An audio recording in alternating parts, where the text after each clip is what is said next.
සුබ සන්ධ්‍යාවක් හැමදෙනාටම විශේෂයෙන්ම කොවිඩ් වසංගතයත් සමග පවතින තත්ත්වය පිළිබඳව පොලිසිය රාජකාරී පිළිබඳව පැහැදිලි කිරීමටයි මේ මාධ්‍ය සාකච්ඡාව පවත්වන්නේ. අපි පළමුවෙන්ම ප්‍රකාශ කරන්නට අවශ්‍යයි අපි සඳහන් කරා පසුගිය 29 වෙනිදා ඒ වගේම 30 වෙනිදා යම්කිසි පිරිසක් බස්නාහිර පළාතෙන් බැහැරව නිරෝධායන නියෝගයකට පටහැනිව කටයුතු කරලා ගොස් තිබෙනවා නම් ඒ අය එම ප්‍රදේශවලම ස්වයං නිරෝධායනයට ලක් කිරීමට එම ප්‍රදේශවලම නිරෝධායනයට ලක් කිරීමට කටයුතු කරන ලෙසට විශේෂයෙන්ම මේ පිළිබඳව ඊයේ පොලිස් මූලස්ථානයේ විසින් ලංකාවේ සියලුම ජ්‍යෙෂ්ඨ පොලිස් අධිකාරිවරුන් කොට්ටාශ භාර නිලධාරීන් වෙත දැනුම් දෙනු ලැබුවා. පොලිස් කොට්ටාශ 44ක් සඳහා ඒ දැනුම් දීම පරිදි අද දිනය වන විට ඒ ආකාරයට ලංකාවේ විවිධ ප්‍රදේශවලට බස්නාහිර පළාතෙන් නිරෝධායන නියෝගයට පටහැනිව ගොස් සිටි පවුල් සහ ඒ පවුල්වල සමාජිකයන් සොයාගෙන තියෙනවා.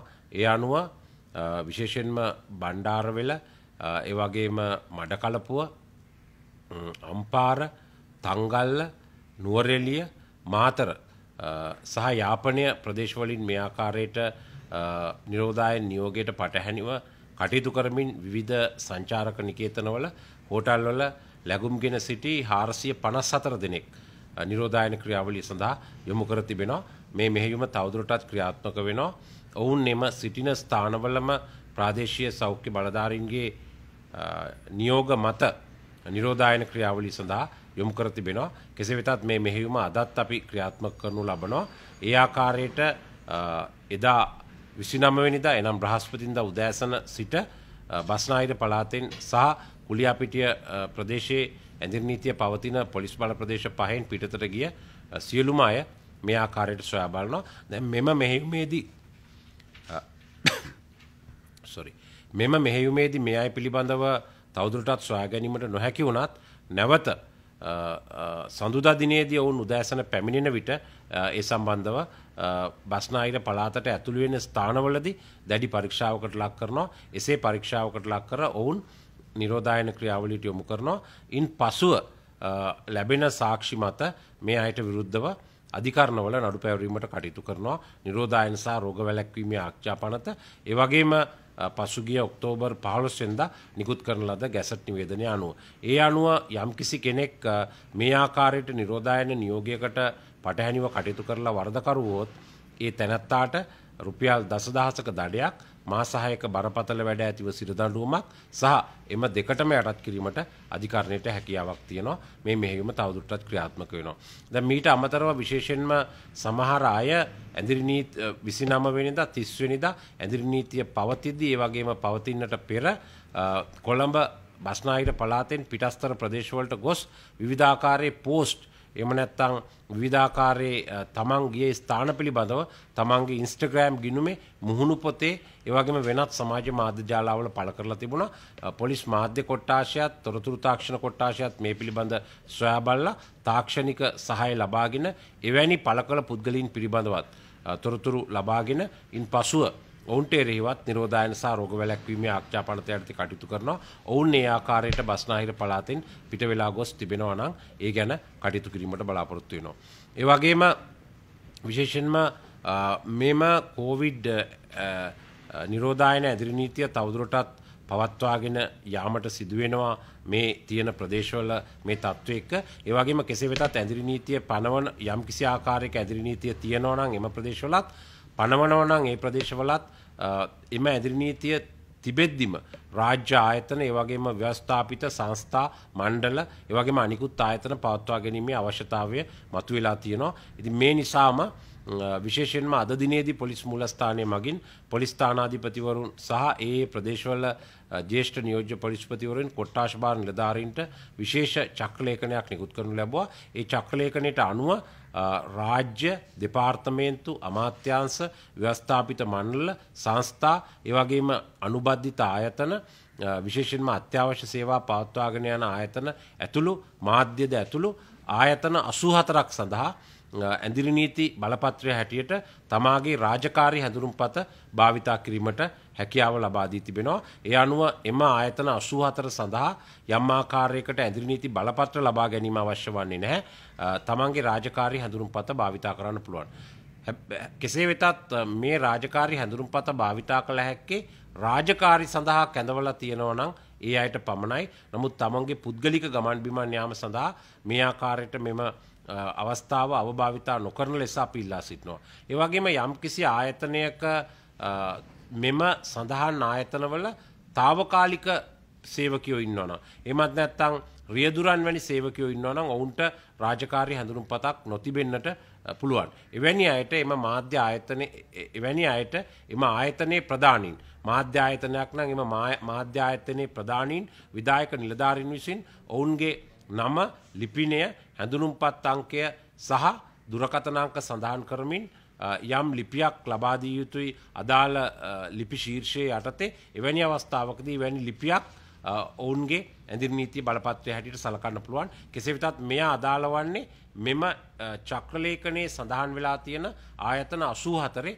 හැඳුනුම්පතක් නොමැති එහෙත් తాවකාලිකව හෝ අනියම් ආකාරයට රාජකාරී කරන අය සඳහා පමණයි. අනෙක් අයට ඒක අදාළ වන්නේ නැහැ. ඉතින් ඒ නිසා ඒ සම්බන්ධව අපි අවධානය යොමු කරනවා. මේ 84ක අයට ඒ ආකාරයට කටයුතු කිරීමට හැකියාව තියෙනවා. ආයතන 84ක් ඔවුන්ගේ රාජකාරී හැඳුනුම්පත ඇඳිරි නීති බලපත්‍රය හැටියට භාවිතා කිරීමේ අවස්ථාව තියෙනවා. එමෙන්ම නවගමුව පොලිසිය මගින් අත්අඩංගුවට ගත්ත සැකකරුවෙක් ඔහු අවුරුදු 25ක තරුණයෙක් බවටයි වාර්තා වෙන්නේ ආටිගල ප්‍රදේශයේ පදිංචි. මෙම තරුණයා අත්අඩංගුවටගෙන තිබෙන්නේ වරෙන්තු 4ක් සහ ඒ වගේම ගෙල්ලබැඳි රන්මාල කොල්ලකෑම් ආදී සිද්ධි කිහිපයකට අදාළව. කෙසේ වෙතත් මේ තරුණයා අද දින අලුයම නවගමුව පොලිසියේ සිරමැදිරිය තුලදී මියගොස් තිබෙනවා. මේ සම්බන්ධ මහේත්‍රාත් පරීක්ෂණයක් මේ වන විට පැවැත්වෙමින් මේ සම්බන්ධයෙන් මහේත්‍රාත් පරීක්ෂණයක් ආරම්භ කළා. ඒ වගේම විශේෂඥ අධිකරණ වෛද්‍ය නිලධාරී චන්න පෙරේරා මහතා විසින් මේ ස්ථානීය නිරීක්ෂණය කරනු ලැබුවා. ඒ වගේම කඩුවෙල ගරු වැඩබල්ල මහේත්‍රාත්වරයා විසින් මේ ස්ථානීය නිරීක්ෂණය කරනු ලැබුවා. මේ සම්බන්ධ මහේත්‍රාත් පරීක්ෂණය පැවැත්වෙනවා. ඒ වගේම සහකාර පොලිස් අධිකාරිවරයෙක්ගේ ප්‍රධානත්වයෙන් යුත් විශේෂ විමර්ශන කණ්ඩායමක් මේ සඳහා යොදවලා තියෙනවා. අද දිනේදී අධිකරණ වෛද්‍ය නිලධාරිවරයා සඳහන් කරපු ආකාරයට මොහුගේ සාම්පලයක් ලබාගෙන PCR පරීක්ෂණ සඳහා යොමු කරලා තියෙනවා මියගිය පුද්ගලයාගේ. ඒතකොට මේ වාර්තාව හෙට දින ලැබීමට නියමිතයි. ඒ වාර්තාව ලැබීමෙන් පසු පශ්චාත් මරණ පරීක්ෂණයක් එම වාර්තාව ලැබීමෙන් පසු පශ්චාත් මරණ පරීක්ෂණයක් පැවැත්වීමට නියමිතව තිබෙනවා. එම පශ්චාත් මරණ පරීක්ෂණයේදී මරණයට හේතුව නිසැකවම අනාවරණය කර ගැනීමට හැකි වෙනවා. යම්කිසි හේකින් මේ පශ්චාත් මරණ පරීක්ෂණයෙන් පසුව මෙහිදී පොලිස් නිලධාරීන්ගේ අතපසුවීමක් නැත්නම් රාජකාරී පැහැරහැරීමක් නැත්නම් වෙනත් කරුණක් ගැන සඳහන් වුවොත් අනිවාර්යෙන්ම ඒ පොලිස් නිලධාරීන්ට විරුද්ධව අපි ක්‍රියා කිරීමට බලාපොරොත්තු වෙනවා. කෙසේ වෙතත් පශ්චාත් මරණ පරීක්ෂණයේ ප්‍රතිඵල ලැබෙන තුරු අපිට කිසිවක් ප්‍රකාශ කරන්නට බෑ. මේ සම්බන්ධයෙන් විමර්ශන දැනට සිදු කරමින් පවතිනවා. මහේත්‍රාත් පරීක්ෂණයේ පශ්චාත් මරණ පරීක්ෂණයේ ප්‍රතිඵල අනුවයි ඉදිරි නීතිමය කටයුතු සිදු කරනු ලබන්නේ.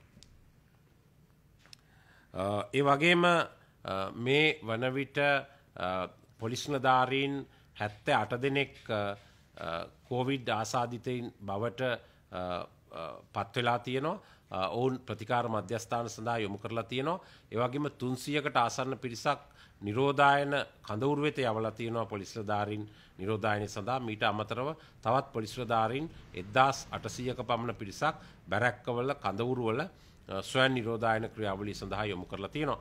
විශේෂයෙන්ම මේ මත්ස්‍ය වෙළඳපොලේ පොකුරත් එක්ක භෝජනාගාර පොලිස්වල පොලිස් ස්ථානවල භෝජනාගාර පාලක වරුන් එම මත්ස්‍ය වෙළඳපොළට යාම එහි ප්‍රතිඵලයක් හැටියට තමයි මේ තත්ත්වය ඇති වෙලා තියෙන්නේ. විශේෂයෙන්ම පසුගිය මාර්තු සිට ජූනි දක්වා කාලය තුළ එකම පොලිස් නිලධාරියෙකුටවත් කොවිඩ් රෝගය ආසාදනය වුණේ නැහැ. මාර්ගයේ සිටින ඔවුන් නිසි ක්‍රමවේදයන් අනුගමනය කළා. දැනටත් මාර්ගයේ සේවය කරන සාමාන්‍ය පොලිස් රාජකාරී කරන පොලිස් නිලධාරීන් නිසි ක්‍රමවේදයන් අනුගමනය කරන නිසා ඔවුන්ට කොවිඩ් රෝගය වැළඳුනේ නැහැ. නමුත් මේ මත්ස්‍ය වෙළඳපොළට ගිය පොලිස් භෝජනාගාර පාලකවරුන්ට පොලිස් කොස්තාපල් සැරයන් තනතුරේ අය තමයි භෝජනාගාර පාලක හැටියට කටයුතු කරන්නේ. ඔවුන්ට මේ රෝගය ආසාදනය වීමෙන් තමයි මේ ව්‍යාප්තිය ඇති වුණේ. කෙසේ වෙතත් එය පාලනය කිරීමට අපි සියලු අවශ්‍ය පියවර මේ වන විටත් ගෙන තිබෙනවා. පොලිස්පතිතුමා විසින් විශේෂ වැඩපිළිවෙලක් පොලිසිය තුළ සකස් කර තිබෙනවා.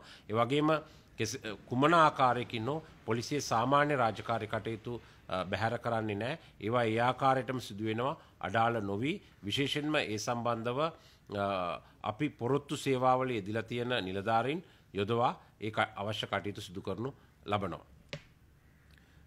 එමෙන්ම මේ වන විට පොලිස් සංඛ්‍යාලේඛන වලට අනුව විශේෂයෙන්ම ගම්පහ ඒ වගේම කළුතර කොළඹ දිස්ත්‍රික්ක ආශ්‍රිතව ආරක්ෂක හමුදා පොලිසිය නොවන පිටස්තර සාමාන්‍ය ජනතාව සමාජිකයින් පවුල් 25000කට ආසන්නව ඒ වගේ පවුල් 25000ක 65000ක පමණ සමාජිකයින් පිරිසක් පවුල් 25000ක 67000ක පමණ සමාජිකයින් පිරිසක් ස්වයං නිරෝධායන කටයුතු වල ගෘහස්ත නිරෝධායන කටයුතු වලට යොමු කරලා තියෙනවා.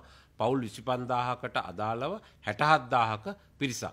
ඔවුන් තම තමුන්ගේ නිවෙස්වල තමයි මේ ගෘහස්ත නිරෝධායන කටයුතු වල නිරත වෙන්නේ. නමුත් ඒ ගෘහස්ත නිරෝධායන කටයුතු වල නිරත වෙන අය නිරන්තර අධීක්ෂණයකට ලක් කරනවා සෞඛ්‍ය බලධාරීන් වගේම පොලිස් නිලධාරීන් විසින්. ඔවුන් සෑම විටම තමන්ගේ නිවෙස්වල රැඳී සිටිමින් එම නිරෝධායන ක්‍රියාවලියට අනුගත විය යුතුයි. කිසිම ආකාරයකින් තමුගේ නිවසින් පිටතට යාමට හැකියාවක් නැහැ. පිටස්තර අයටත් එම නිවසට ඇතුළු වීමට හැකියාවක් නැහැ. එම ඇතුළු වෙනවා නම් ඒ ආකාරයට පිට වෙනවා නම් යම්කිසි කෙනෙක් ඔවුන් නිරෝධායන රීතීන් යටතේ වරදක් සිදු කරනු ලබනවා. ඒ අයට විරුද්ධව ඉතා දැඩිව නීතිය ක්‍රියාත්මක කරනවා. ඒ වගේම විශේෂයෙන්ම අපි සඳහන් කරන්න ඕනේ පසුගිය ඔක්තෝබර් මාසේ 15 වෙනිදා ගැසට් නිවේදනය ප්‍රකාශනපත් වුණා නිරෝධායන රීතිය ඇතුළත්ව. එහි ප්‍රධාන කාරණා දෙකක් හැම කෙනෙක් විසින්ම අනුගමනය කළ යුතු කරුණු වෙනවා. එය තමයි මුහුණු ආවරණ පැළඳීම සහ දුරස්ථභාවය තබා ගැනීම. මෙම කාරණා වලට අනුගතව නොවූ මෙම කාරණා වලට අනුගතව කටයුතු කරන ලෙසට අපි දැනුම් දුන්නා. ඒ වගේම ඔක්තෝබර් 15 සිට පෙරේදා වෙනකල් අපි සති දෙකක සහන කාලයක් ග්‍රේස් පීරියඩ් එකක් ලබා දුන්නා මේවට අනුගත වෙලා කටයුතු කරන්න කියලා අවවාද කළා. ඒ වගේම ශබ්ද විකාශන යන්ත්‍ර යොදමින් දැනුම් දුන්නා. මාධ්‍ය හරහා දැනුම් දුන්නා මේවට අනුගත වෙන්න කියලා. ඒ සති දෙකක කාලය අවසන් වුණා පෙරේදා. ඒ නිසා ඊයේ සිට මුහුණු ආවරණ පළඳින්නේ නැති ඒ වගේම දුරස්ථභාවය තබා ගන්නේ නැති පුද්ගලයන් අත්අඩංගුවට ගැනීමට ක්‍රියා කරනු ලැබුවා. ඒ අනුව ඊයේ දිනෙන් ආරම්භ වෙලා මේ මොහොත දක්වා කාලය තුල එවැනි පුද්ගලයන් 50කට ආසන්න සංඛ්‍යාවක් අත්අඩංගුවට ගෙන තිබෙනවා. මුහුණු ආවරණ නොපැළඳින ලද ඒ වගේම දුරස්ථභාවය තබා නොගත් පුද්ගලයන් මේ සම්බන්ධව තවදුරටත් අපි ක්‍රියා කරනු ලබනවා. මේ ක්‍රියා කරන්නේ ජනතාවගේ මේ යහපතට. යම්කිසි කෙනෙක් මුහුණු ආවරණයක් නොපැළඳ ඉන්නවා නම් ඔවුන්ට විරුද්ධව නිරෝධායන රීතිය අතරේ අධිකරණයේ නඩුවක් පැවරීමේදී ඔවුන් රුපියල් 10000ක දඩයකට සහ මාස 6ක හිරදඬුවමකට යටත් කිරීමේ හැකියාව තියෙනවා. ඒ නිසා ඔබ නිවසින් යනවා නම් සෑම විටම මුහුණු ආවරණයක් පළඳින්න. ඒ වගේම මහජනතාව බහුලව ගැවසෙන ස්ථානයක පොලිමක වෙනත් ස්ථානයක ඉන්නවා නම් සෑම විටම දුරස්ථභාවය තබාගෙන කටයුතු කරන්න. මෙය හැමෝටම පොදුයි. හැම කෙනෙක්ම මේ දුරස්ථභාවය තබා ගැනීමට උත්සාහ කළොත් විතරයි මේ අපේ ප්‍රයත්නය සාර්ථක වෙන්නේ. ඒ නිසා තමයි මේ නීතිය ක්‍රියාත්මක කිරීමට බලාපොරොත්තු වෙන්නේ. ඒ වගේම විශේෂයෙන්ම අද දිනේත් හෙට දිනේත් හෙට දින ඉරිදා දිනය තවදුරටත් මේ ආකාරයට මෙහෙයුම් ක්‍රියාත්මක වෙනවා. එක් පැත්තකින් කොළඹින් පිටතට ගිය අය සම්බන්ධයෙන් නිරෝධායන රීතිය යටතේ ක්‍රියා කිරීමට, ඒ වගේම අනෙක් පැත්තෙන් ඇදිරි නීතිය බලපවත්නා ප්‍රදේශවල එය කඩ කරමින් කටයුතු කරන පුද්ගලයෝ ගැන සොයා බැලීමට. ඒ වගේම විශේෂයෙන්ම අද දිනේදී පොලිස් මුලස්ථානය මගින් තවත් විශේෂ පණිවිඩයක් කොට්ටාශ භාර පොලිස් අධිකාරිවරුන් සහ පොලිස් ස්ථානාධිපතිවරුන් වෙත නිකුත් වුණා. විශේෂයෙන්ම මේ දීවරයින් විසින් දීවර වරායන් වලට රැගෙන එන අස්වැන්න ප්‍රවාහනය කිරීමට අදාළව යම් යම් බාධා තිබෙන බව වාර්තා වුණා. ඒ නිසා පොලිස් ස්ථානාධිපතිවරුන්ට දැනුම් දුන්නා දීවරයින් විසින් දීවර වරායන් වලට රැගෙන එන මත්ස්‍ය අස්වැන්න නියමිත පරිදි ගබඩා කිරීමට ප්‍රවාහනය කිරීමට අවශ්‍ය සියලු පහසුකම් කිසිම අපහසුතාවයකින් තොරව සලසන ලෙස. ඒ නිසා විශේෂයෙන්ම අපි දීවර ප්‍රජාවට ඒ වගේම දීවර කර්මාන්තයට අදාළ ආයතන වලට දන්වන්නට කැමැති මේ මොහොතේ සිට ඔවුන්ගේ දීවර නිෂ්පාදන බෙදා හැරීමට ගබඩා කිරීමට අවශ්‍ය සියලු පහසුකම් විශේෂයෙන්ම නීතිමය පහසුකම් ශ්‍රී ලංකා පොලිසිය විසින් සපයනවා. ඒ බලපත්‍ර ඒ වගේම දීවර සංස්ථාවේ වාහන වලට බලපත්‍ර අවශ්‍ය වෙන්නේ නැහැ. එතකොට එහෙම නැත්නම් ඊට අනුබද්ධිත ආයතන වලට බලපත්‍ර අවශ්‍ය නැහැ. නමුත් සාමාන්‍ය ව්‍යාපාරිකයින්ට වුවද එම දීවර වරායෙන් ලබා ගන්නා මත්ස්‍ය අස්වැන්න ගබඩා කරන ස්ථානවල නැත්නම් වෙළඳපොළ වෙත රැගෙන යාමට හැකියාව තියෙනවා. ඒ නිසා ඒ සම්බන්ධ අදාළ ළඟම පොලිස් ස්ථානයෙන් කරුණු විමසලා ඒ පිළිබඳව කටයුතු කරන ලෙසට අපි දැනුම් දෙනවා. මීට අමතරව කුරුවිට පොලිස් ස්ථානයට අනුයුක්ත පොලිස් සැරයන්වරයෙක් සිරිපාගම පොලිස් ස්ථානයට කුරුවිට පොලිස් ස්ථානයට අනුයුක්ත පොලිස් සැරයන්වරයෙක් සිරිපාගම පොලිස් වසමේ රත්නපුර ප්‍රදේශයේ රාජකාරියක යොදවනු ලැබුවා. ඔහු ඊයේ අලුයම ඔහුගේ ගිනිඅවිය ඔහුට නිකුත් කර තිබූ පිස්තෝලය සහ එම පතරොන් 10ත් සමග එම ස්ථානයෙන් බැහැරව ගොස් තිබෙනවා. ඒ වගේම ඔහු කුරුණෑගල ප්‍රදේශයේ තවත් ස්ථානයකට ගොස් එම ස්ථානින්ද බැහැරව ගොස් තිබෙනවා. දැන් මේ සම්බන්ධව විමර්ශනයක් පවත්වනවා. මේ පොලිස් සැරයන්වරයාට එරෙහිව අපි ක්‍රියා කිරීමට බලාපොරොත්තු වෙනවා. විශේෂයෙන්ම පොලිස් ආඥා පනත ඒ වගේම පොලිස් විනය සංග්‍රහය සහ අපේ රටේ අපරාධ නීතිය යටතේ මොහු එම ස්ථානයේදී ඇතිවෙච්ච යම්කිසි බහින්බස් වීමකින් පසුව මෙසේ තමන්ගේ ගිනිඅවිය රැගෙන පිටව ගොස් ඇති බවටයි වාර්තා වෙන්නේ.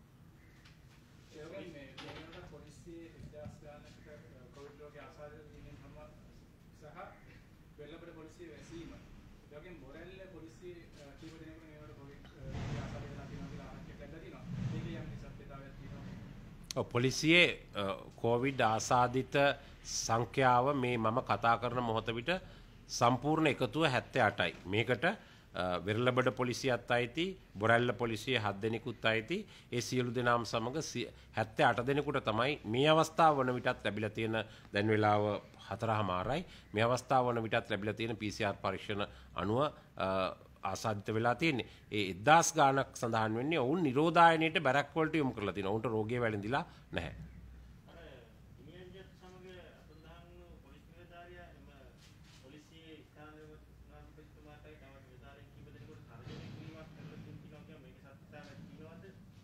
නෑ මෙතන යම් කිසි ආකාරයක ඒ ස්ථානාධිපතිවරයා දීපු උපදෙසක් පිළිගැනීමට අපොහසත් වීමක් පිළිබඳව තමයි වාර්තා වෙන්නේ. මොකද මොහු කුරුවිට පොලිසියෙන් සිරිපාගමට විශේෂ රාජකාරියවල හිටපු නිලධාරියෙක්. කුරුවිට පොලිස් ස්ථානයට තමයි අනුයුක්ත. ඒ කුරුවිට පොලිස් ස්ථානාධිපතිවරයා දීපු උපදේශකට පටහැනිව තමයි මොහු කටයුතු කරලා තියෙන්නේ. එය අනට අකීකරු වීම, ඒ වගේම රාජකාරිය පැහැර හැරීම කියන පොලිස් විනය සංග්‍රහය යටතේ වරදක් ඔහුට එරෙහිව අපි ක්‍රියා කරනු ලබනවා.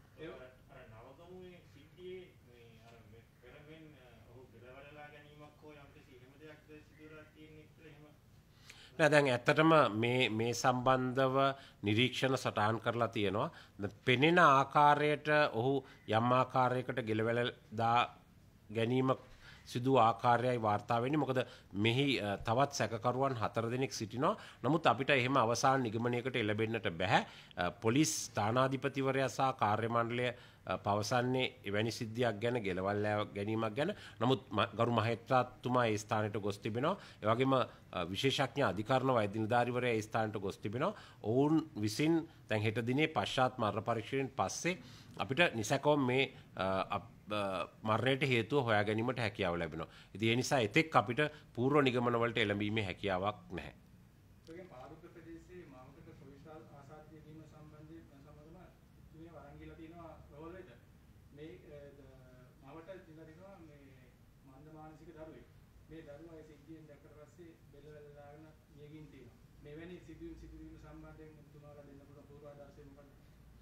නෑ ඇත්තටම දැන් මේ නිරෝධායන ක්‍රියාවලිය ගැන අපි හැමෝම දැනගන්න ඕනේ. නිරෝධායනය කියලා කියන්නේ නැත්නම් මේ කොවිඩ් රෝගය වැළඳිලා ආසාදිත වුණා කියන්නේ මේක මහා ලොකු ප්‍රශ්නයක් නෙමෙයි. ඒකට අපි හොඳම උදාහරණ ලෝකේ තියෙනවා පුන පුනා කියන්න ඕනේ. ඉතින් ලෝකේ රාජ්‍ය නායකින්ට බලගතුම රාජ්‍ය නායකයාට එංගලන්තයේ අනාගත කිරුළ හිමි රජතුමාට මේ හැමෝටම මේක හැදුනා. ඉතින් නමුත් අපේ තාමත් සමාජය තුළ මේ ගැන බීතිකාවක් නිර්මාණය වෙලා තියෙනවා. ඒ වගේම කුමන හෝ හේතුවක් මත මේ රෝගය වැළඳුණු නැත්නම් මේ රෝගයට ආසාදිත බවට සැක කරන එමත් නැත්නම් සමීප ආශ්‍රිතයින්ට කොන් කිරීමේ නැත්නම් පරිභව කිරීමේ යම්කිසි ආකාරයක සමාජ මතවාදයක් පහළ ස්තර තුල ගොඩනැගිලා තියෙනවා විශේෂයෙන්ම ගම් මට්ටමින්. ඉතින් මේක කනගාටුදායක තත්වයක්. ඒ නිසා තමයි ඔවැනි සිදුවීම් ඇති වෙන්නේ. ඉතින් ඒවා ඒ පිළිබඳව හැම කෙනෙක්ම අවධානයෙන් සිටින්නට ඕනේ. කිසිම හේතුවක් මත මේ රෝගය වැළඳීම කෙනෙක් අවමානයට අව탁සේරුවට භාජනය වීමට කාරණයක් නොවේ. මේ රෝගය වැළඳුණු බවට සැක කරනවා නම් එහෙම නැත්නම් සමීප ආශ්‍රිතයෙක් වෙනවා නම් ඔහු වරදක් කරපු කෙනෙක් නෙමෙයි. ඔහු මේ සමාජයෙන් කොන් කළ යුතු කෙනෙක් නෙමෙයි. මේ මතවාදය හැමෝගෙම හිත තුළ ඇති වෙන්න අවශ්‍යයි.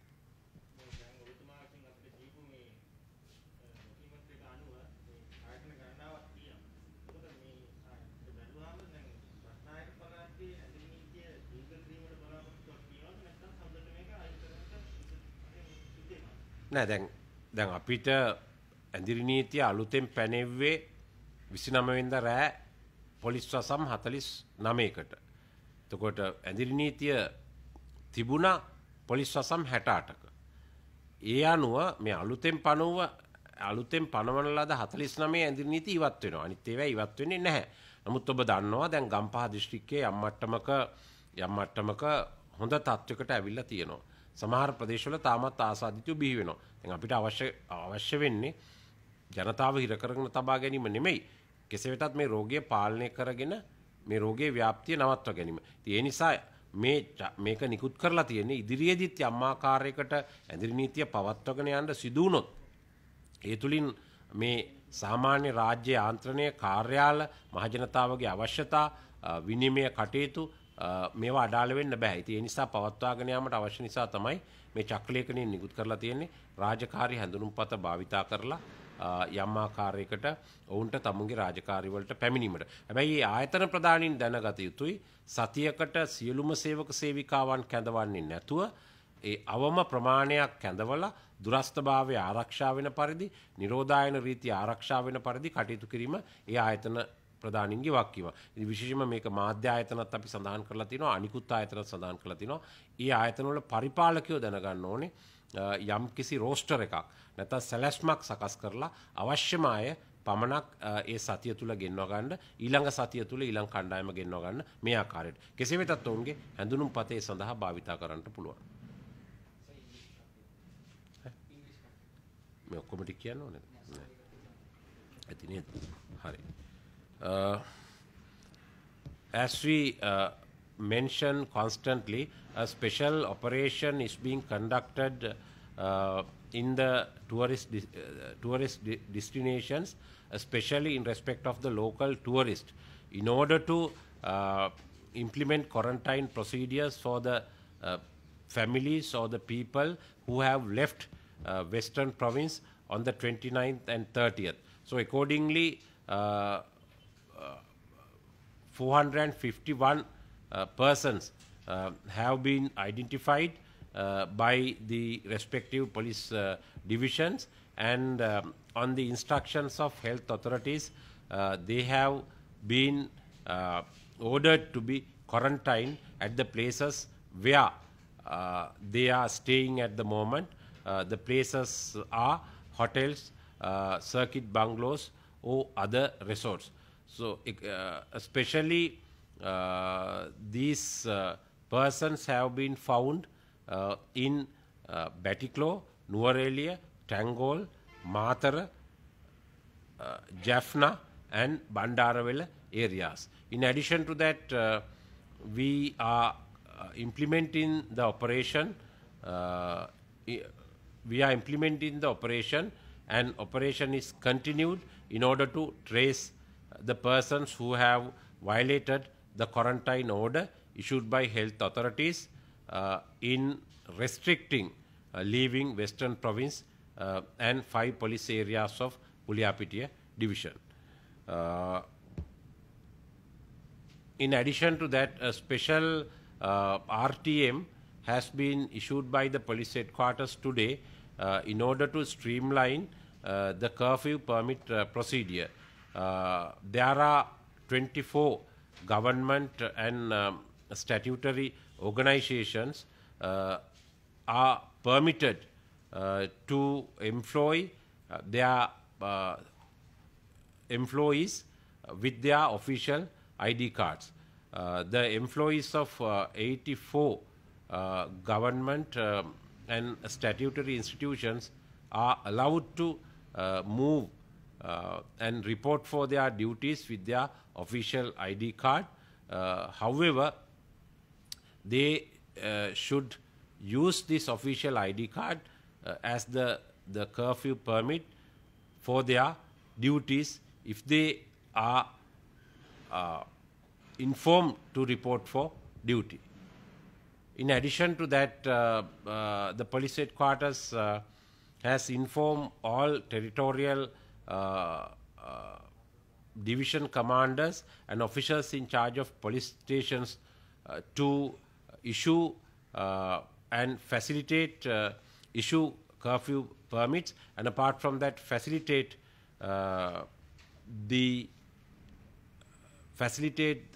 their transportation in respect of fisheries harbors. Especially, it has been intimated that there are disturbances in respect of transportation of fisheries harvest. So, therefore, all the officers in charge of police stations have been ordered to look into this issue. A 25-year-old person who has been arrested by Nawagamuwa police on 4 warrants and the cases of a snatch theft had died this morning in the police cell. Accordingly, a cell death has been reported and a special police team has been deployed in order to conduct investigation into the death. The acting magistrate of Kaduwela has visited the scene, and in addition to that, the consultant judicial medical officer also visited the scene, and the sample has been taken from the dead body to be a sample has been taken from the dead body for PCR test, and the results would be received tomorrow. So after the results of the PCR test, the autopsy in respect of the dead body would be conducted by the consultant judicial medical officer, Dr. Channa Pereira, and thereafter the cause of death would be revealed, and after the post-mortem report, the police are going to take further actions.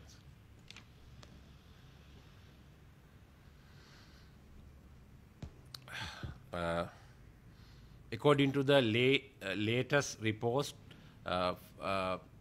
as at 4 o'clock today, from the 4th of September, from the 4th of October to date, 78 police officers have been found as COVID positive cases, and in addition to that, approximately 300 police officers have been sent to quarantine centers, and 2,000 police officers have been instructed to be at their barracks and respective camps on to follow self-quarantine procedures.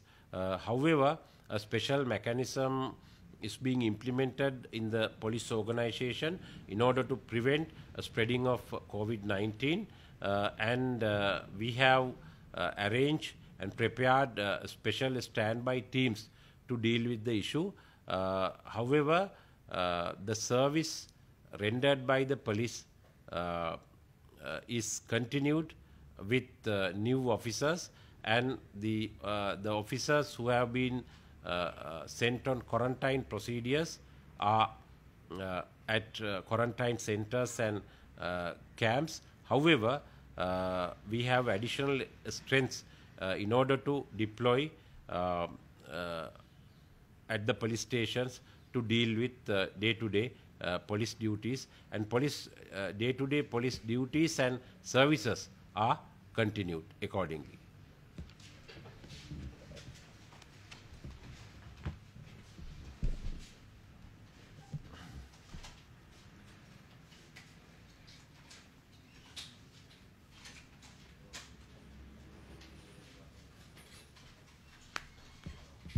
මේ ෂාන් මොකක්ද අර මේ ඒ අම්මා මැරලත් ඒ ළමයා බෙල්ල